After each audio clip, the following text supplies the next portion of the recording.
Dr. Jeremy Geffen is a board-certified medical oncologist, a pioneer in the field of integrative medicine and oncology, and author of the highly acclaimed and wonderful book, The Journey Through Cancer, Healing and Transforming the Whole Person. He's described as an oncologist of the future. Dr. Geffen founded the Geffen Cancer Center in Vero Beach, Florida in 1994, which he directed until 2003. It was one of the first cancer centers explicitly designed to provide truly holistic, comprehensive cancer care. During his 11 years as a practicing physician, he provided guidance and care to thousands of patients and their loved ones. Dr. Geffen also has remarkable academic credentials.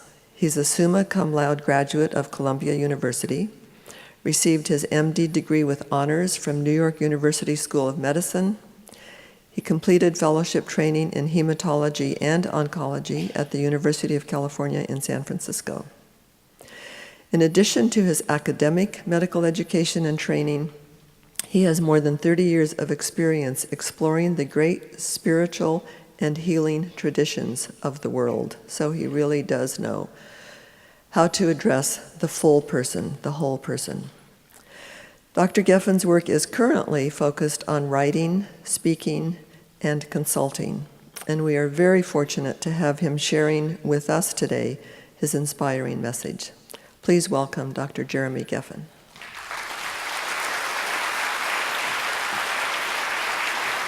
Thank you, Jen. So beautiful to be here. Thank you.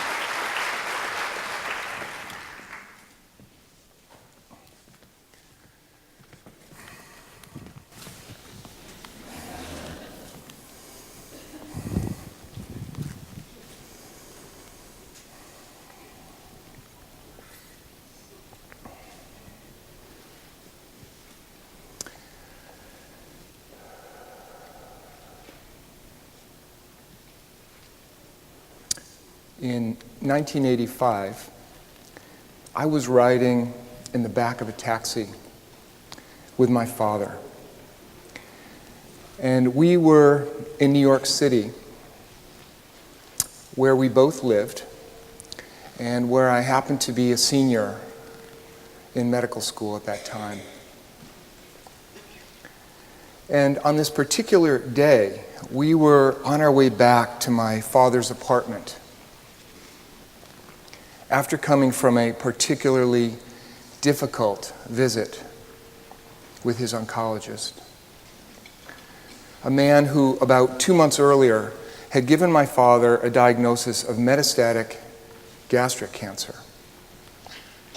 And over those 2 months, to say the least, things had not gone very well for my dad. And on this particular day, he'd been given some very, very difficult news by his oncologist. Now, I will never forget the moment as we were passing through Central Park, right at 72nd Street. The moment when my father looked up at me, and until that point he'd been very quiet. But he looked at me and he said, "Jeremy, how can I have any hope if my own doctors don't have any hope?" And in that moment, I saw the light go out of my father's eyes. Now, I will never forget that moment as long as I live, because in that moment I saw and understood more clearly than ever before the incredible power and impact that a physician's words can have on a patient, particularly someone with cancer. But in that moment I also saw and I understood more clearly and more personally than ever before the incredible power and impact that the mind and the heart and the spirit can have to influence what happens in the course of the life of a human being. Today, I am honored and excited to be here to share with you not only a little bit of my own personal journey, but to share with you a vision of medicine that is deeply inspiring and yet eminently practical. I'm going to begin by just telling you a little bit about my own background in history. I'm then going to describe for you 3 fundamental concepts that underlie everything we'll be exploring here today. And then I'm going to share with you a vision, a model of medicine, a model of healing, a model of living, actually, that I call the 7 levels of healing. Now, I developed the 7 levels of healing in a modern cancer center, and over a decade, it was experienced as a living, breathing, working model of truly integrative, multidimensional, whole person care. And as we'll see this morning, the 7 levels of healing offers us a powerful way to celebrate life and spirit, not only on what I call the journey through cancer, but in all aspects, all areas, all dimensions of our lives. Before we go into this, I just want to say thank you, first of all, to Jan for your warm and kind introduction. It's great to be here, and I really appreciate the opportunity to be here. And I also want to acknowledge and say thank you to Jan and Lynn Silver and Diane White and the whole crew of Healing Journeys. These amazing people have worked so hard and for so long to make it possible for all of us to be here today. So please join me in saying thanks to Jan and Healing Journeys.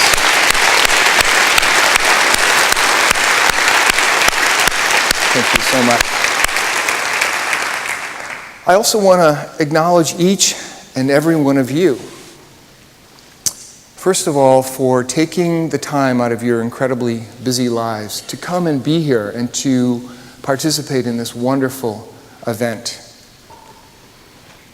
You know, we've all been on individual and collective journeys in life that have somehow very magically and very mysteriously led us and guided us all to be here today. And there's an expression that says, on the journey through life, we have all walked through many gardens and knelt at many graves. And for this group here today in particular, this is absolutely true. But in fact, if you think about it, it's true for all of us, just by virtue of our simply being human. It's part of our common human experience. We have all of us walked at times through dark and desolate valleys in many areas of our lives and work. And we've all gone through deeply challenging and uncertain times. And yet, we have also, all of us at times, stood on the mountaintop and rejoiced in the vistas of beauty and hope and inspiration and possibility that have brought light to our soul and joy to the deepest parts of our being. So, to acknowledge all of this, please join me. Let's just take a moment of silence to honor ourselves and also to honor all those people who have touched our lives, people who we have loved and cared for, people who've loved and cared for us, who could not be here today with us for whatever reason. So let's take a moment to honor all those people and ourselves, and to honor the incredible journeys that we have all taken that have guided us and led us all to be here together today.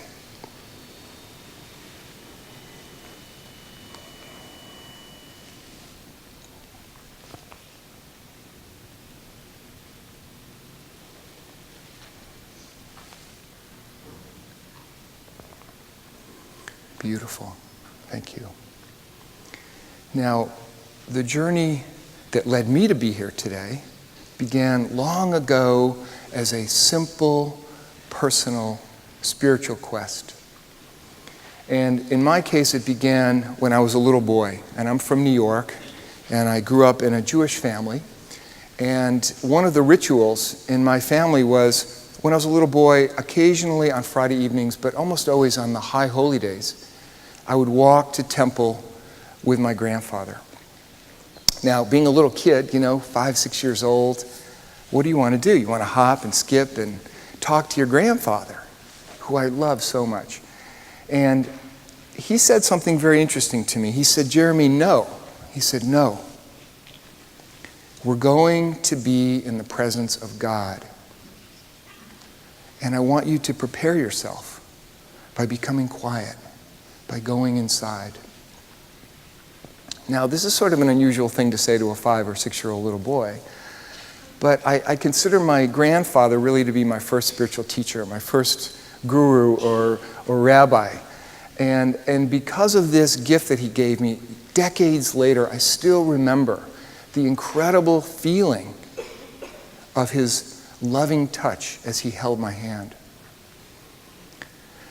Because of this gift, I remember decades later exactly the sound of the leaves rustling under our feet in the fall as we walked to temple at night.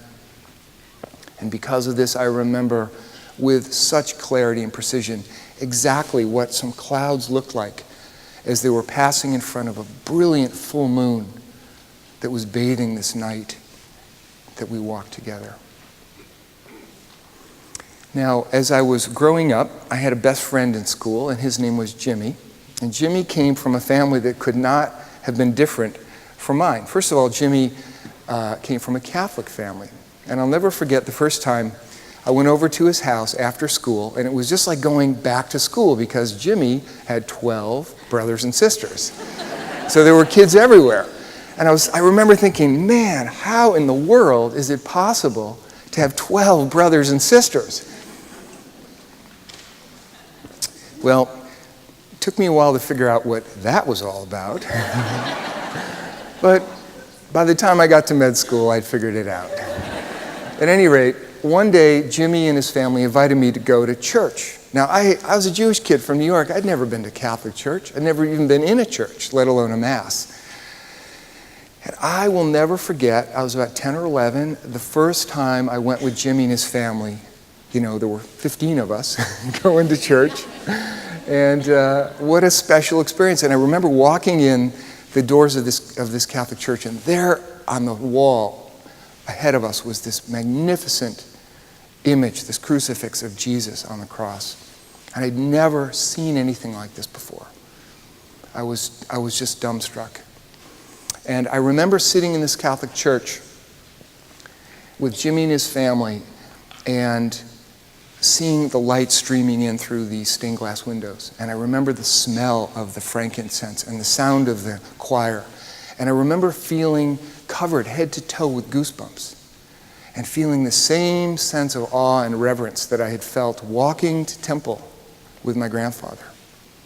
And the same sense of awe and reverence that I had felt sitting in temple with my grandfather, watching him pray devoutly, sometimes so deeply that tears were streaming from his eyes. And I knew at that moment, somehow, that this realm of spirit that is entered into through silence, through the heart, was going to be a very, very central and important part of my life. And I knew it then.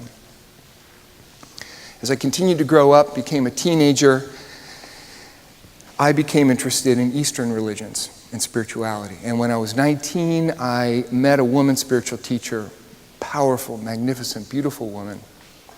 And she was teaching yoga and meditation and had a spiritual community. And I said, oh, this is what I've been looking for. And so I dropped out of college. I moved into this community called an ashram. I started practicing yoga and meditation for about 6 hours a day. I became celibate. I became a monk. I became a vegetarian. I took a spiritual name. And my parents nearly had a heart attack.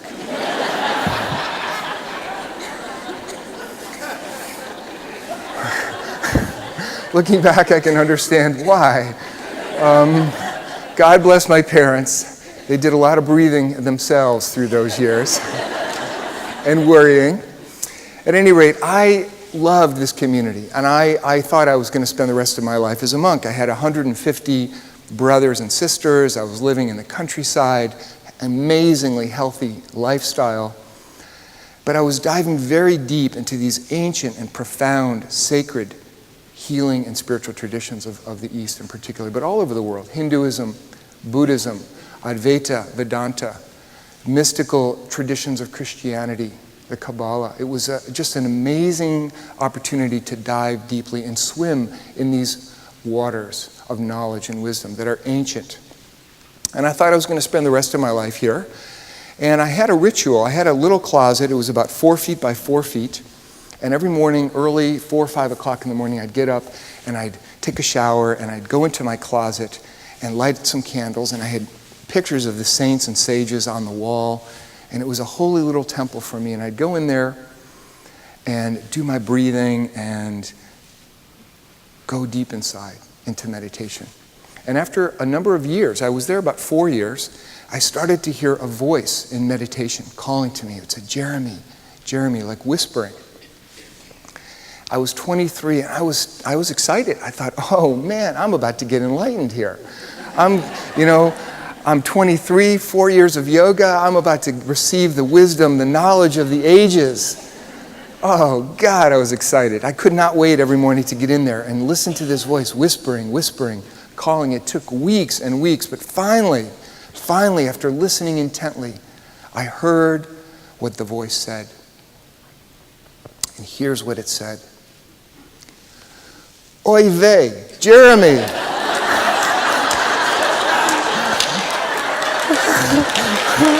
Oy vey. Enough of this meditation already. It's time to go to medical school. Oh my God. It's a true story. Well, this voice would not leave me alone. It was relentless, week after week after week, morning after morning. Finally, I said, okay, I give up, I surrender. I'll go. So I went to my teacher, and I said to my teacher, I have this calling in my heart. I have to go to medical school. It's just something that won't leave me. So we had a tearful farewell, and I left the ashram, and I went to New York, and I went to med school, and I did the whole thing. We'll get into that in a moment, but I want you to know, since I know that you are a really kind and loving and compassionate group of people, that this voice bugged me. It was bothering me. It wouldn't leave me alone. And when I was in med school and in college, I asked all my teachers if they could understand what this voice was. Nobody could explain it. The psychiatrists, the psychologists, they said, Jeremy, we have no idea. So I figured I had to find out what this is, so I went into psychotherapy. I did. I wanted to know what this voice was.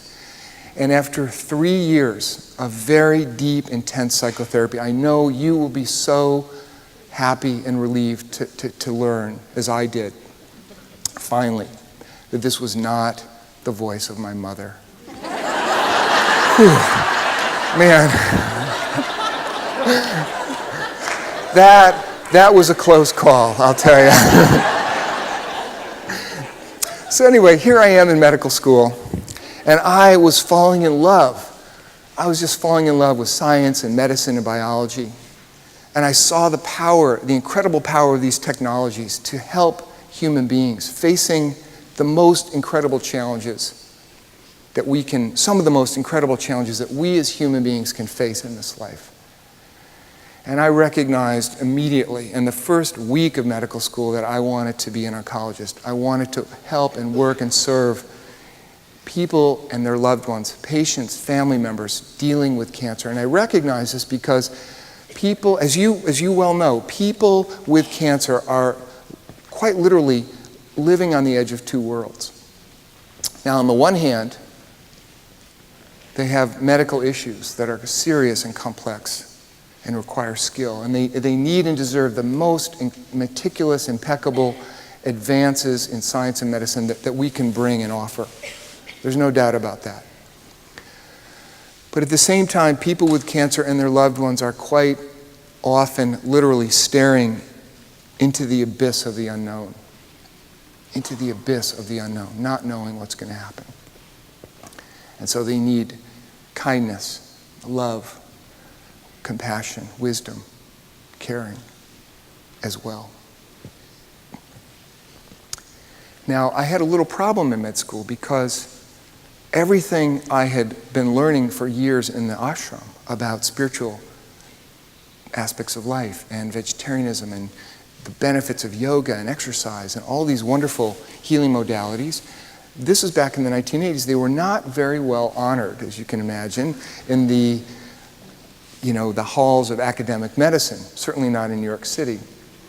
And I realized that I had a challenge. I had to find a way somehow to bring these worlds together in myself and in my life.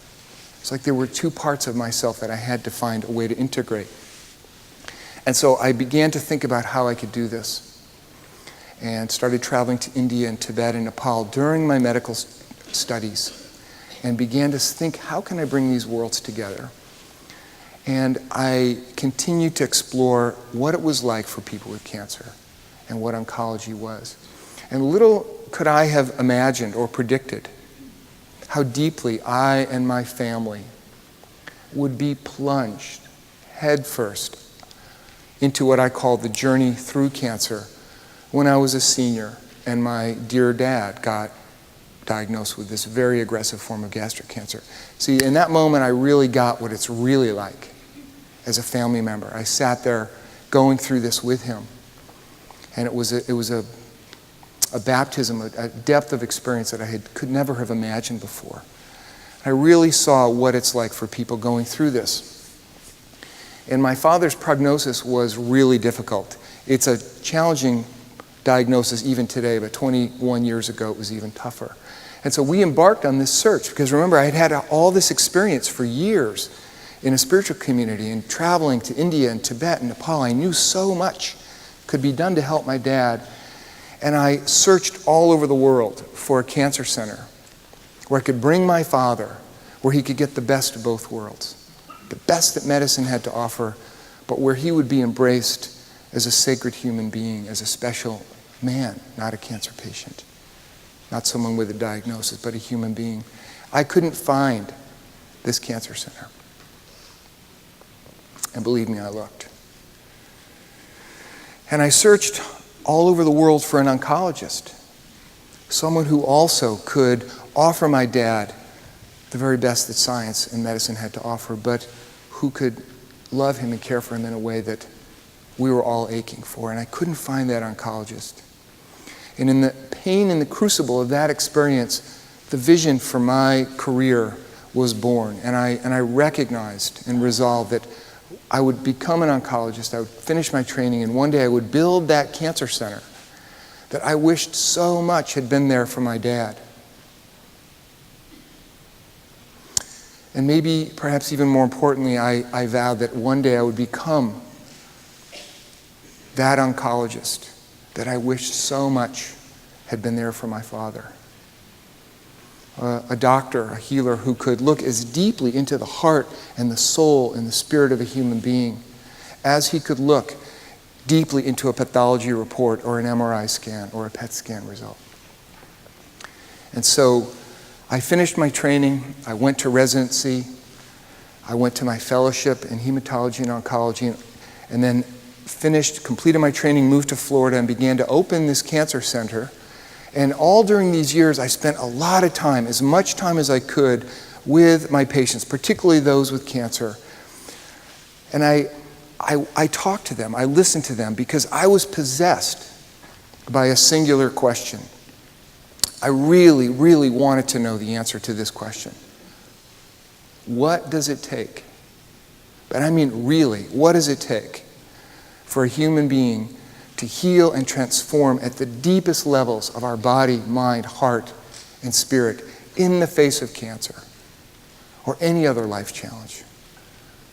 What does it take? I was possessed by this question. I wanted to know the answer. I was burning to know the answer because, first of all, it was the only thing I could think of that would help to heal this agony and pain in my heart of losing my dad when I was 29, watching him slip through my fingers like water. I couldn't hold on to him. But also, I knew that I was going to be an oncologist, and I could feel that eventually there were going to be hundreds and thousands of patients that were going to come to me like I and my family had gone with my dad to their doctor. I knew these patients were coming, and I felt I have to get ready. I've got to have something to offer that's deeper than what I'm being trained to offer in medical school and in these training programs. So I spent as much time as I could with every patient, in particular, those people who seem to triumph, who seem to have amazing results, who somehow seem to find a path through this jungle that was inspiring. And I said, would you tell me what made the biggest difference for you? What was important for you on your healing journey? What really mattered? What really mattered for you? Share your heart with me, because I really want to know. I've got to find the answers to these questions. And over these years, after working with hundreds and hundreds of patients, I began to recognize a pattern. I actually saw a pattern. I saw that every single question, every single concern, every single issue that a patient or their loved ones encounters on the journey through cancer falls neatly, organically, elegantly into one of 7 distinct but intimately interrelated domains or areas of human inquiry and exploration that I call the 7 levels of healing. And I'll never forget the moment when I saw the pattern. It was one of those eureka moments where you wake up in the middle of the night and I saw the 7 levels of healing. I saw what they were. I understood how they relate to each other, and I wrote them down and went into my office the next morning and started sharing them with my staff and my patients. And I said, does this make sense? And universally, the response was, this is a map. This is a mirror of what we are experiencing.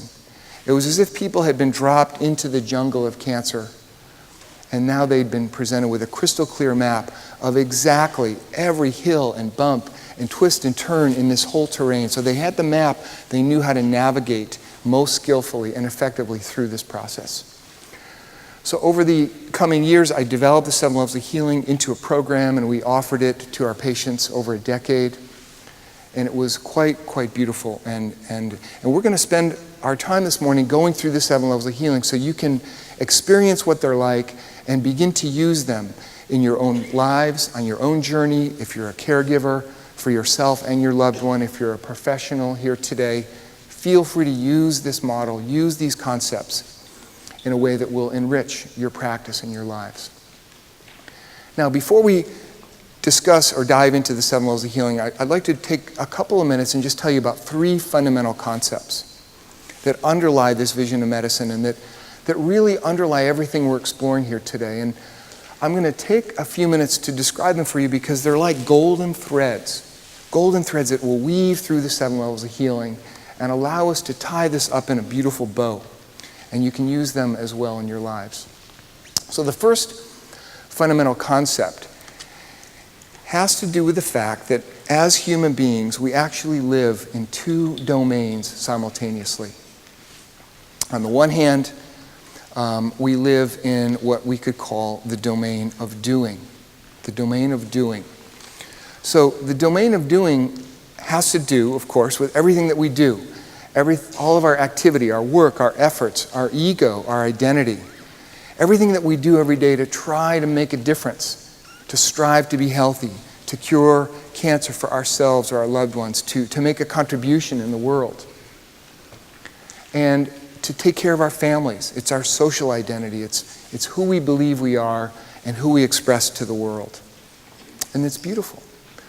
But it's not the whole story. Because we also live simultaneously in another domain. And I would call this the domain of being. The domain of being. Now, the domain of being has absolutely nothing to do with anything that we ever do in life. The domain of being is that dimension of ourselves that is silent, quiet, present, aware, loving,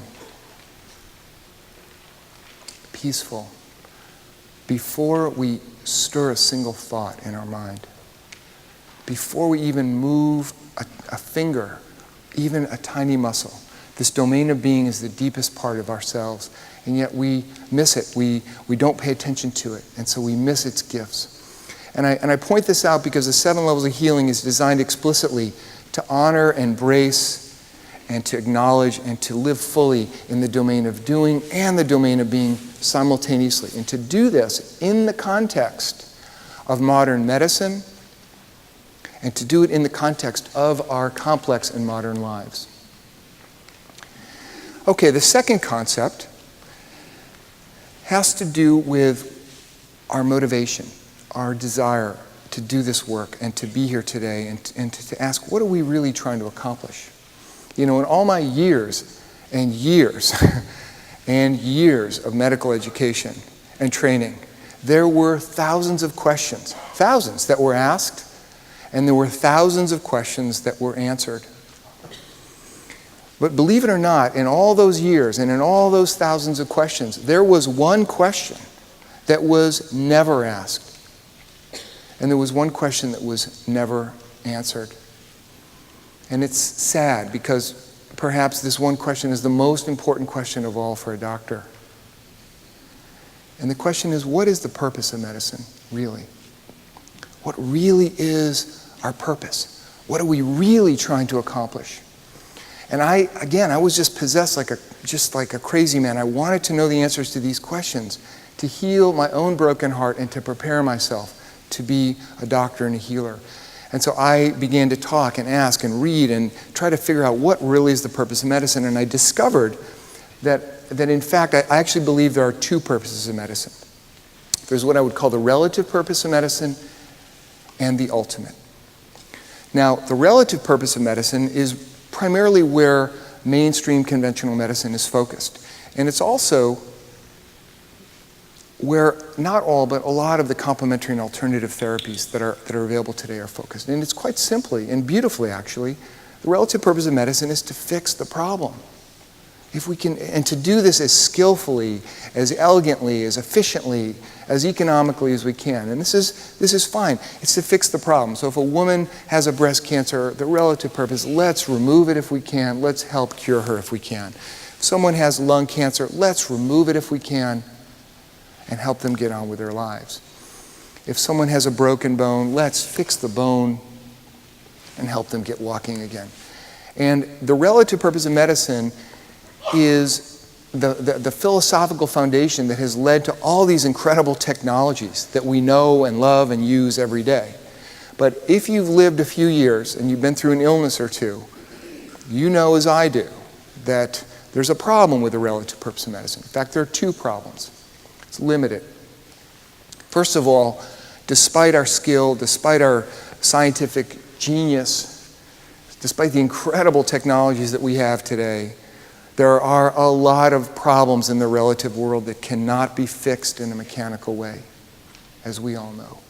So if we're only focusing on the relative purpose of medicine, we're going to be doomed to frustration on some level. And it's one of the reasons why there's so much turmoil and disharmony and pain in the healthcare system, because it only is focusing on the relative. But there's another reason why only focusing on the relative is going to lead us to frustration, and that is, even if we're brilliant in our capacity to solve a problem today, to fix it mechanically, the nature of human existence is that everything is ever changing. The whole universe is constantly in flux and changing. So if we fix one problem today, usually it's only a matter of time before there's another problem. So if we're only focusing on the relative purpose, we're going to have some frustration. So I said, what's the solution to this? You know, here I am, I'm a doctor, I want to do this. What's the solution? There's got to be another answer here. And so as I searched and studied, I began to recognize there's a second purpose of medicine. And the second purpose is, I would call it the ultimate purpose of medicine. And the ultimate purpose of medicine is to honor and to acknowledge these other dimensions of ourselves beyond the physical, to skillfully support ourselves and the people we love to experience deep feelings of love and joy and fulfillment and peace, regardless of what's happening in the relative. because we can't always control that.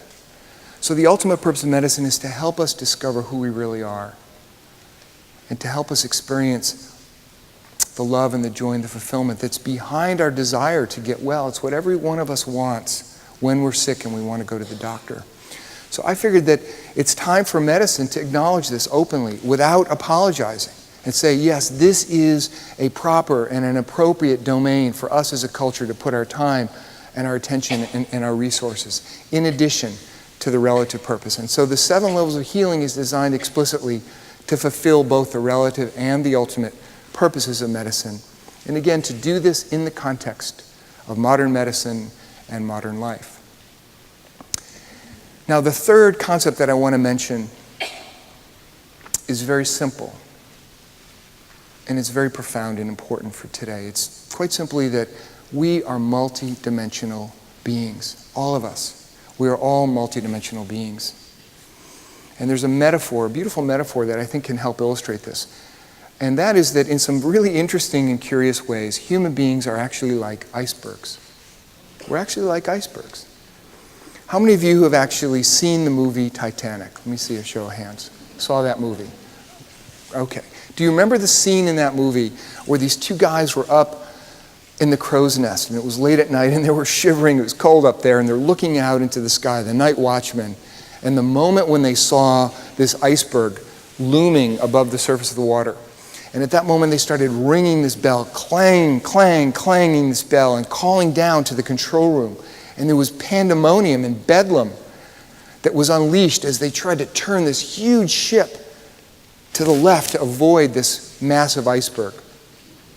And it was this really tense, nail-biting moment as you're wondering, is this ship going to collide with the iceberg or is it going to miss? And at the very last minute, you could, oh my God, everybody's holding their breath and the ship, the Titanic, just missed the iceberg. And for a moment, we all thought everything's okay. But you remember what happened next, right? There was this crunching, grinding sound, this awful sound as the iceberg below the surface smashed into the hull of the Titanic. And we all know what happened then. So I'll ask you, where was the action really taking place? Was it above the surface of what could be seen? Or was it below the surface where we couldn't see? Of course, it was below the surface. And the same thing's true for you and for me and for all of us. See, there's a part of our being, our physical body, that is just the tip of the iceberg of who we really are. It's the tip of the iceberg of what every human being is. It's the part that can be seen, measured, named, but it's only the tip of this mountain of being that lies below the surface. But even that's not the depth of who we are. We can go further down to our physiological systems, our immune system, our endocrine system. Now, it's hard to see your immune system, but is it there? Is it real? Of course. We can go even further down. We can go to the realm of our thoughts. We all have thoughts. We're going to talk about these today in level 5, the nature of mind. We have our thoughts, beliefs, meaning that we give to events, and this is going on all the time. Can you see your thoughts? No, but they're there and they're real. And do they affect you? Yes, without a doubt. But we can go even further down. Let's get really down there. We go to the realm of the heart, our emotions, our feelings. This is the part of us that gets us out of bed every day. This is the realm that includes those things that we love passionately, that we hate passionately, that we care about. It's the things that matter the most to us in life. It's that which we want more than anything to live for. And it's also sometimes what we might even be willing to die for. But we can go even further still. We can go down to the realm of the soul. Now, there are a lot of definitions of the soul, a lot of definitions. But the one that speaks to me the most is this, that I see the soul as the first ripple, the first subtle ripple of individuality on the great, vast ocean of existence that we're all a part of. And it's such a beautiful image, but it's not even the deepest part of ourselves, because we can let go of that first ripple of individuality and dive fully into the ocean of pure being, of pure love, of consciousness, out of which the whole manifest creation is arising and falling away. And we can know that as our true self, our true source. So in this way, a human being really is like an iceberg. And remember this when you look at yourself, or you look at your neighbor, or you look at your patients. Remember that underneath the surface of the body is this ocean, this mountain of being. And the 7 levels of healing is designed exactly, specifically, precisely to show us how to embrace every dimension of ourselves as multidimensional beings. And again, to do this in the context of modern medicine and modern life. So let's take a tour. Let's take a journey through the 7 levels of healing. And we begin with level 1. Begin with level 1, and it's called education and information. And we begin here, obviously, because when a human being is diagnosed with cancer, in addition to the usual experience of some shock, there is an avalanche of questions that come. It's like an avalanche, a waterfall. And you're very familiar with these questions, I'm sure. What is this cancer? How did I get it? What's going to happen to me? Does my doctor know what they're doing? Do I need a second opinion? Will I be disfigured? How am I going to pay for this? How am I going to get through this? Will I lose my job? Who's going to take care of my children when I'm going through treatment? What's going to happen to my spouse? Am I going to live? Might I even die? And so we have to begin in level 1 with education information for a couple of reasons. First of all, until these questions are answered coherently at a level that's appropriate for each individual, people cannot get the very best possible results from the medical care. It's very clear from studies that patients and families who are educated and informed, who understand their diagnosis and their treatment, have better outcomes. And so this is just a very important, essential, initial reason why we start in level 1. But there's a deeper, more fundamental reason, and that is that until patients and their loved ones have the confidence to know, I don't know what's going to happen, but at least I have trust and confidence that my doctors know what they're doing and that they care about me and that I'm getting good medical treatment. It is impossible to go home, as I'm sure many of you know, to go home and lay down at night and close your eyes and even have a moment of peace. You can't. How can you sleep if you're worried about the fundamentals of your loved one's medical care? It's very, very hard, if not impossible. So we have to begin here. Now, the good news is we live in a time where there is more opportunities for education and information about cancer and other diseases than at any time in history. And in the back of my book, in fact, The Journey Through Cancer, there are 4 appendices with dozens of pages of resources and organizations and books and audio programs that are like portals into the whole world of what's available for people. So we have these resources, and it's important that we all use them and know how to use them and support each other and help each other to do that. Now, level 2 of the 7 levels of healing is called connection with others. Connection with others. And this is another very important part of the process. Connection with others, in my opinion, truly lies at the very heart of healing. There's a great poet, John Donne, who once said famously that no man is a what? No man is an island. Clearly, you all know that. And why do we all know that? Because it rings true to our experience. We're not separate beings, even though it feels that way.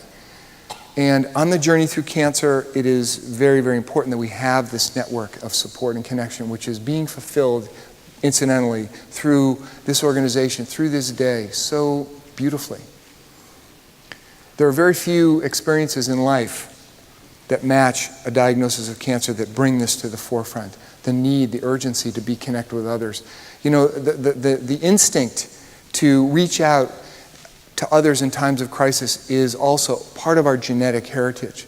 It's probably the oldest healing tradition of humanity for millennia, for eons of time. When a member of the community became ill, what happened? The community gathered around them. They held them. They embraced them. They chanted and prayed and sang. And so this is part of who we are. It's hardwired into our DNA. And there are very few things like cancer that create the experience for people of being ripped away from their community. You know, there's a famous Indian chief named Chief Seattle. And this very city was named after Chief Seattle. And he put it this way, this beautiful quote from the 1800s. He said, "This we know, the earth does not belong to man. Man belongs to the earth. All things are connected like the blood that unites us all." I love that. All things are connected like the blood that unites us all. Man did not weave the web of life. He is merely a strand in it. We did not weave the web of life. We are merely strands in this great web, this great tapestry of life. And again, there are very few things like cancer that create the experience of being ripped away from this web of life. And so we have to consciously focus in level 2 on creating the experience of connection and support and love. And you know, there are many, many studies in the literature that talk about the benefits of support groups and connection with others. And it's very controversial as to whether or not support groups prolong survival or not. In my opinion, that's not the only issue. By the way, incidentally, I'm not surprised that 1 hour or 2 hours a week of a support group would not necessarily prolong survival, because remember, we're multidimensional beings. And we have to address every dimension, not just the psychosocial issues and the medical ones, as we'll see. But it is very important to remember that the sense of connection with others lies at the heart of healing, to put a proper amount of attention. And again, we live at a time where there's more opportunities for support than at any time in history. Now, let's talk about level 3. Level 3 is called the body is garden. The body is garden. Now, let me tell you where this title came from. In our Western tradition, obviously, the body is considered a machine. And doctors, by extension, are mechanics. And again, that's fine. That's great. You know, if I have a broken heart valve, I really, really want a great mechanic to fix it. But that's not the whole story. As we said, remember, the relative purpose is phenomenal. It's important, but it is not the whole story. So I was traveling in medical school, and during my residency and fellowship trainings, I was traveling as often as I could to India and China and Tibet to study these traditions from Asia, to see what did they have to offer, what could I learn. And I discovered that in the East there's another metaphor.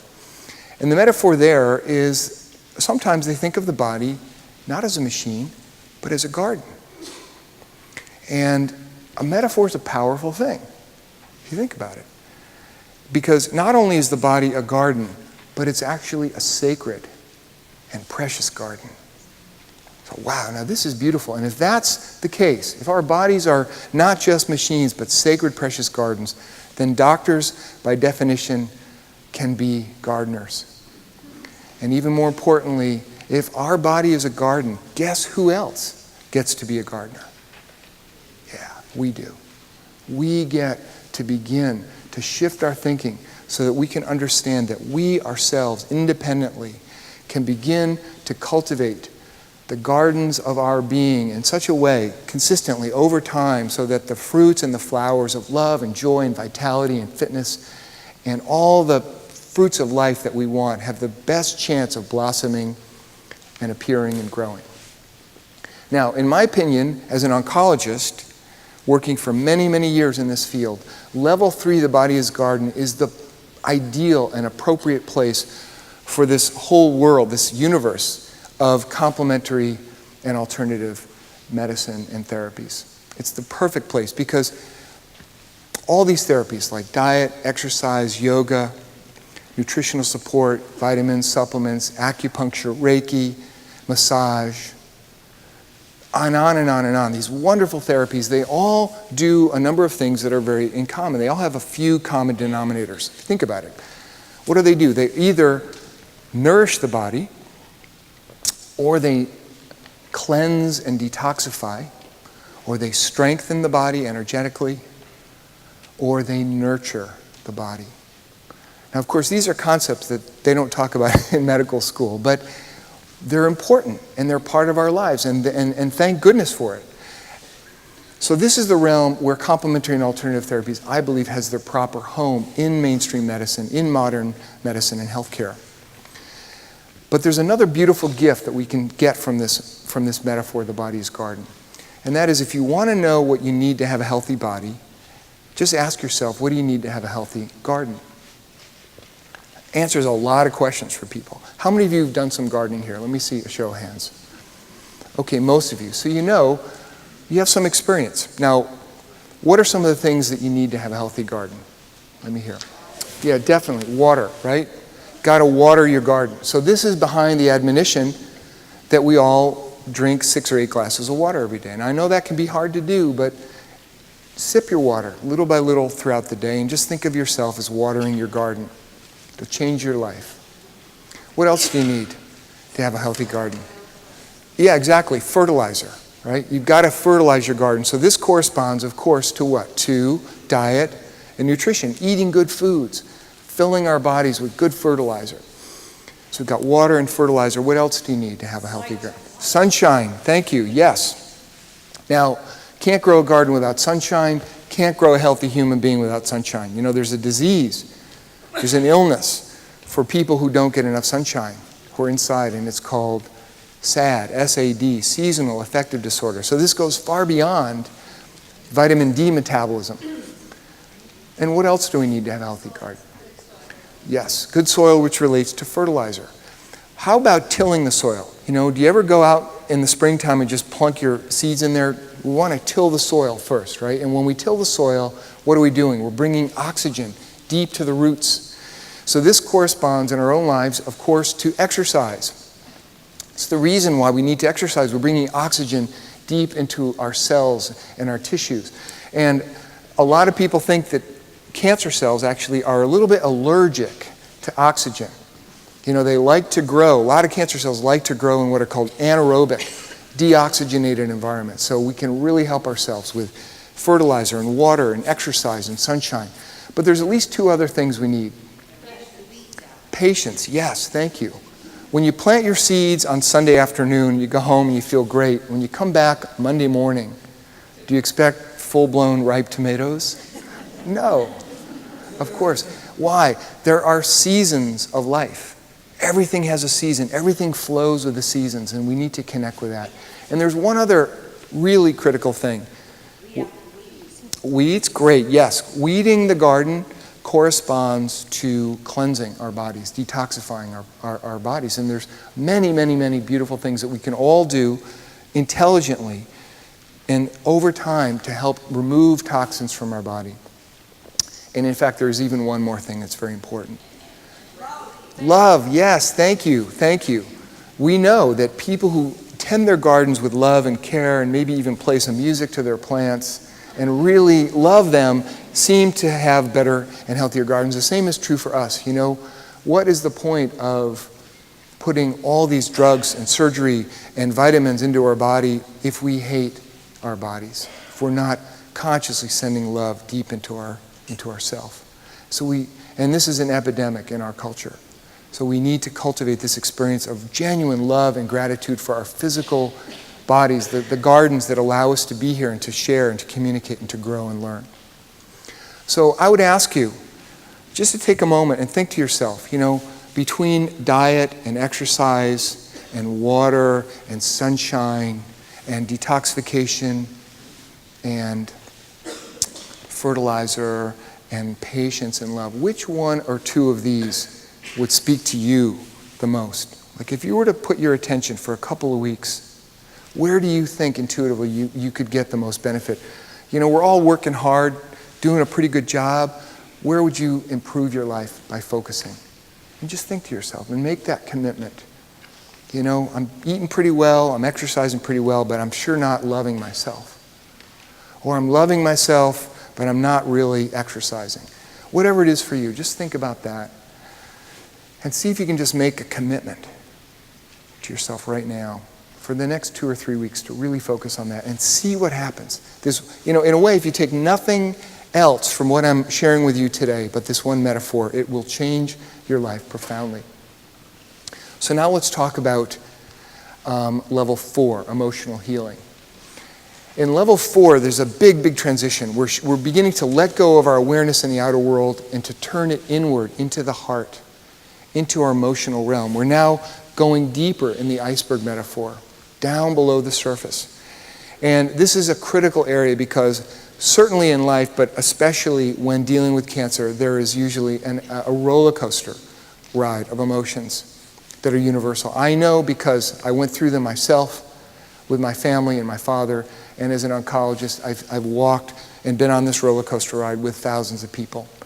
And it is just normal to be angry and hurt and to have sadness and grief and rage even, heartbreak, confusion, disappointment, all these emotions. And very often they're left to the end of the day or the week or the month, and I think is a big mistake. We've got to embrace these emotions and learn how to skillfully bring them out into the light of awareness where they can be healed and released in the light of love. Classic story. I wrote about this in my book. Two beautiful people, Laura and Steve, in their mid-40s. Laura had breast cancer, had standard treatment, lumpectomy, chemo, radiation, was on tamoxifen, it came back, and she and her husband had spent the next several years traveling the country, going to clinics all over Mexico, the Bahamas, Sloan Kettering, MD Anderson, you name it. And the cancer kept recurring, and they kept fighting like warriors. And they finally came to see me in Florida, where I was running my cancer center, and it was as if they were at the end of their rope, and they'd come to see me, as the integrative oncologist. And I went to meet them. I'll never forget, their arms were crossed, their legs were crossed. They were frowning, they were angry, they were hurt. They were hurting. They came with a banker's box full of medical records, which was the sad chronicle of two heroic people fighting. And when we started, they wanted immediately to know which chemo regimen are we going to do, and what herbs and vitamins am I going to give them, and what's the integrative program, and how many acupuncture treatments a week, and were they going to have more radiation or not. And I said, wait. Take a deep breath. I said, Laura, Steve, I promise you we're going to address all these issues. I promise. But before we get there, I just want to ask you a simple question. How are you feeling? How are you guys feeling in all this? So I'll ask you a question. What do you think happened when I asked that question to them? Right. Clearly, of course, they started weeping and sobbing. This wave of pain and anguish came pouring out. And they said, Dr. Geffen, we've been everywhere, and we've seen every specialist you can imagine. We've been to every cancer center. No one ever asked us how we're really feeling. And so it was a beautiful, beautiful, powerful healing transformation that happened for them. And I can tell you that in my experience, not one single person that I've ever been privileged to work with, or their loved ones, who've been through this journey has had a deep and long-lasting healing transformation in their physical body without having an equally deep healing transformation in their heart, in their emotional body. And so I point attention to this because it's one of the things that in our culture we leave to last, and we've got to put it right up there and make this a part of our work. So now let's talk about level 5, the nature of mind. The nature of mind is very interesting, and we're going to look briefly at 3 aspects of the nature of mind: our thoughts, our beliefs, and the meaning that we give to events. Because these influence our experience of life every moment. We all have this stream of thoughts going through our mind. You can even hear yours now. You could tune a little part of your attention to your mind and hear the part of the mind that evaluates everything. I like this, I don't like this is good, this is bad. The nature of the mind is to judge and evaluate. That's its job. The problem is it can become a tyrant. And how many of you have actually had a night of your life where you were in a conversation with this tyrant who would not let you sleep for very long at all? Okay, look around and just know you're not alone. And yet, in medicine, we don't address this at all. So we need to learn how to get some distance and some healthy distance from our tyrant mind. We also have beliefs. And beliefs are actually nothing more than thoughts that we have elevated to the level of truth. Whether we're right or wrong, whether it's accurate or not. How many of you have actually had an experience where you believe something, you were just sure about a belief, and only to find out later on you were completely wrong and maybe even a little embarrassed? Tell the truth. Okay. Exactly. Now, this is important because our beliefs influence every single decision that you make, every decision that a person makes. I've had patients that believe, you do not call your doctor unless you have 106 fever for 3 days. That would not go away with a bottle of Tylenol. Now, that's their belief. And I have other patients have a little different belief, call the doctor every time, you have a little minor ache or pain. And these beliefs really influence their decisions. And so we need to have healthy beliefs. And in my book, there are a lot of exercises to help you understand what are your thoughts, what are your beliefs about this, and to make sure they're accurate and supportive. And the third element of this is our meanings, the meanings that we give to events. Very important because this influences our experience of life profoundly at every moment. Let me give you an example of how this works. Imagine, if you would, that you are going to meet your spouse or your loved one on Friday evening at 7 o'clock at your favorite restaurant. Okay, so just imagine it's Friday, you're going to meet them there, and you're there at 7 because I know you're always on time, and your spouse isn't there, and 5 minutes go by or 10 minutes. Most of you probably would not be all that too nervous. But how many of you honestly would start to get a little antsy if it's 7:20 and they're not there? How many of you get a little antsy? Now, if you're like most of us, what are you going to do? It's 7:20 and they're not there. You're going to pick up your cell phone and you're going to call them, right? And they don't answer their cell phone. How many of you been in this experience, perhaps? Okay. So you call your house and they're not at home either. So then you call their office and they say, no, they left, 6 o'clock. As a matter of fact, they said they were going to meet you at 7. I don't know where they are. It's now 7:30 or 7:40. Now just try to imagine what that would feel like. Now, what I've noticed in life is that there's at least 2 ways of responding to this. There's one group of people, it's now 7:40, their spouse or their loved one's not at home, they're not answering their cell phone, they're not at work. They're going to be really concerned. They're going to be worried. Now, my mother, by the way, is the queen of worrier, right? Probably by 7:15, she's already calling the hospitals and the emergency rooms and the police station and all of my friends to figure out where I am. And so there's a physiology associated with concern and empathy. And you know what that feels like. Maybe, you'd be saying something to yourself like, God, maybe they were injured. God, I hope they're okay. And you know what that feels like. Now, I know probably none of you here today can relate to this, but there is another group of people that might have a slightly different response. Now, these people over here, they're going to get angry, right? They are pissed off, What kind of things are they going to be saying? Grumble, grumble, grumble, they don't respect me, I can't trust them, they're always late. Again, I know none of you have ever had thoughts like this, but some people who do. And just imagine the physiology of this response, right? What's happening to your blood pressure? It's going up. Your stomach, your parietal cells are just pumping hydrochloric acid into your stomach. Your immune system is being depressed by corticosteroids. So you know that physiology. Now, let me ask you a question. What's the difference between these two emotional states? It's the meaning that you give to why your spouse is late.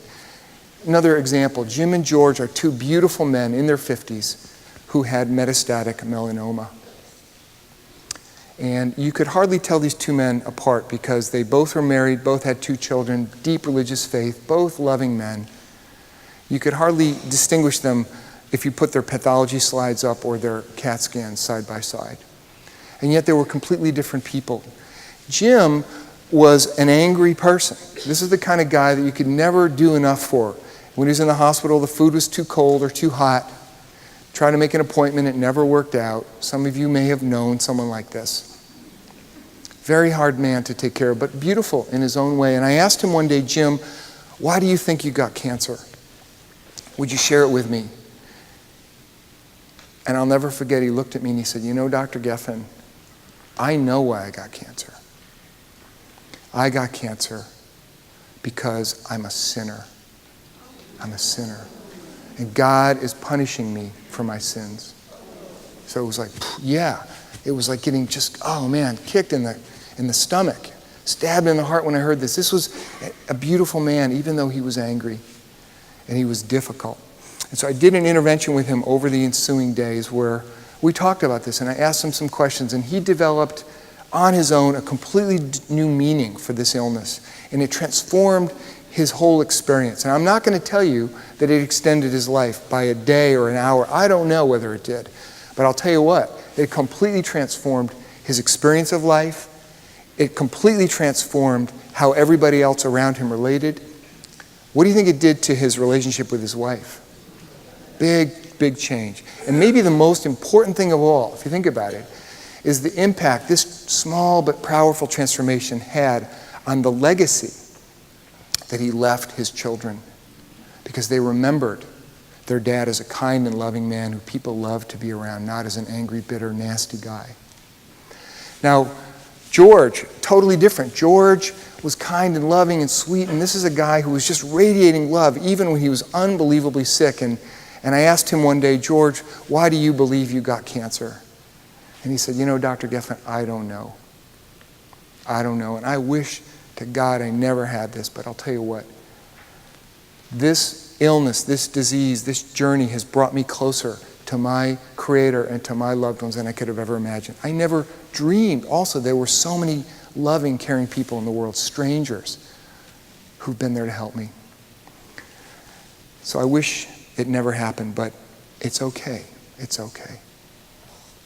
I mean, I was blown away. I was moved to tears. And I gave him a big hug, and I thanked him. And I was getting ready to leave, the room, and I was going to finish my rounds. I'm opening the door, and he says, hey, Doc, don't forget. And I looked back. I said, what is it, George? He said, don't forget. I said, what? I'm praying for you. Wow. It's amazing. So what's the difference between Jim and George? On one hand, the same diagnosis, same age, same sex, same gender, everything the same, completely different people. What's the difference? One level, it's the meaning, just the meaning they gave their disease. And I emphasize this because I'll ask you another question. If we didn't do this work with Jim, would it really have mattered how many gallons of adriamycin and DTIC and platinum we gave him? Would it really have mattered how many acupuncture treatments if he didn't really get down into his soul and discover this meaning? It wouldn't have mattered. And so we must take the time to address this part of our experience. So now let's talk about level 6, life assessment. And here we address 3 questions. First of all, what is the meaning and purpose of my life? Why am I really alive? Very important on the journey through cancer to get absolutely clear about this. And as Friedrich Nietzsche said, he who has a strong enough reason why can endure almost any how. And we've all heard stories of grandmothers or parents who have far outlived their diagnosis or their prognosis to see their child be married or graduate.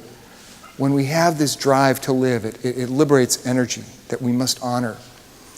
The second question is, what are my top 20 goals for the next year? Very few of us take the time to really get clear exactly what our most important goals are. And I would do this with all of my patients and ask them to give me their goals in priority and prioritize them so I know what's driving them. And I ask you to do this for yourself. Get clear on what's driving you. What do you really want to live and experience and contribute in the next year? It liberates so much energy, and you can decide with greater strength what serves you and what it's time to let go of. And the third question is, how do I want to be remembered by the people I love after I'm gone?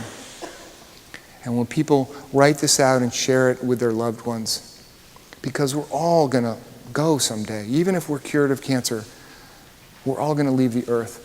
Many people say it was one of the most intimate experiences of their life to share this with their loved one, and people make decisions about how they're living and what their values are that transform their life. So in level 6, I invite you to think about these questions and answer them for yourselves. And now we come to level 7, which is the nature of spirit. In nature of spirit, we sort of wrap up this whole process. And this is the part of our being that throughout history has been given many, many different names by all the great spiritual traditions of the world. In Hinduism, they call it Brahman, or the Atman. In Buddhism, they would call it shunyata, or emptiness, or the void. In the mystical traditions of Judaism, the Kabbalah, they would call it the Ein Sof. The Ein Sof is that which is even beyond the possibility of description. It's so vast and magnificent. And in the mystical traditions of Christianity, some might call it the kingdom of heaven within, or Christ consciousness. And this is the part of our being where we're not only interconnected as beings, but where we're the same being. And this is the aspect of ourselves that's down at the bottom of the ocean, that's quiet and still, no matter what waves are pounding on the surface. And this timeless, dimensionless aspect of ourselves is the source out of which all the love and the joy and the fulfillment that we're all seeking arises. And it is also, I believe, the source from which the physical healing and transformation that we're all seeking arises as well. So when we focus on the nature of spirit in our lives, in our medical practices, in cancer centers every day, at least three things happen. First of all, the journey is calmed down. It's quieted. Secondly, we become better patients, we become better caregivers because we are not so caught up in the drama. We know there's a part of every human being that's fine, regardless of what's happening. It allows us to actually be more skillful and to respond more effectively to what's happening. And third, we give ourselves and each other, I believe, the best chance of healing transformation in the body. It's not a guarantee by any means, but I think this is the way that we honor our spirit and allow spirit to bring the healing that we seek into our lives as fully as possible. So I'm going to close this morning with one final quote. This comes from a great spiritual master named Nisargadatta. And I close with this quote, which I heard many years ago, because it inspired me then, and years later it still inspires me. And it answers the paradoxes, the questions that we've been looking at this morning. It answers the question, I think, more elegantly and more succinctly than any quote I've ever heard. To the questions, how do we live in the domain of doing and the domain of being simultaneously? How do we do this? How do we fulfill and honor the relative purpose of medicine, but also fulfill and honor the ultimate purpose?